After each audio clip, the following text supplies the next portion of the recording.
Unfortunately for Michael Radford's adaptation of George Orwell's 1984, it sits at the intersection of two political arguments.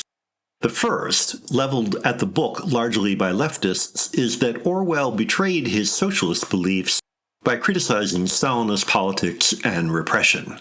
The second is the argument by some film critics that quote-unquote faithful adaptations like Radford's by obsequiously bowing before literary values are quote-unquote uncinematic. I will not wade into the waters of the first argument because I would be out of my depth. As to the second, however, I have argued against the idea of faithful adaptations so often that people could be forgiven for expecting me to cheer Radford's critics. They would be wrong, however. My argument against applauding a supposedly faithful adaptation is that fidelity is simply impossible.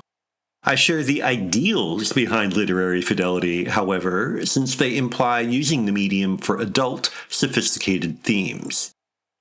The origins of the prejudice against the literary lie in auteurism, which early on emphasized visual style, not the easiest thing to describe verbally. Moreover, most critics have been trained in literary theory, quote-unquote, adapted to film.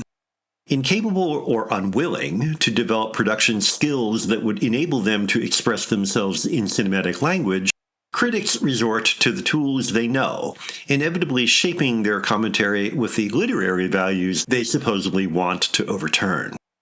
As a result, many take an exaggeratedly anti-literary position to differentiate themselves from their origins, but within the narrow forms of emotional identification of literature.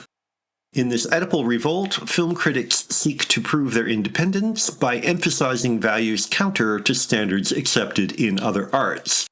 Nonetheless, the echo chamber of supposedly advanced film criticism has, with age, slowly, inexorably returned to discussions of content, producing literary interpretation in all but name.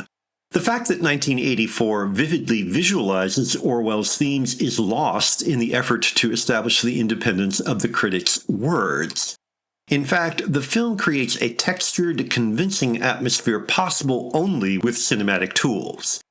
Radford and his collaborators try to bring the loaded political themes to life, to make us feel the oppression and dank hopelessness through a palpably convincing physical environment. It is, in short, a demonstration of cinema's unsurpassed capacity to move through images and sounds.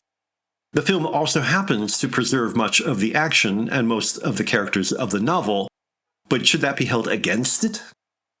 Unfortunately, for the anti-literary critic, the answer has to be yes, because film criticism is now dominated by leftist intellectuals who decry any thematic seriousness as quote-unquote elitist, even as they enjoy elite privileges like tenure.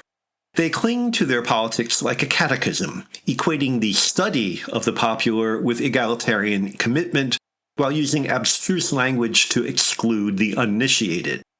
Or worse, they patronize everything as camp.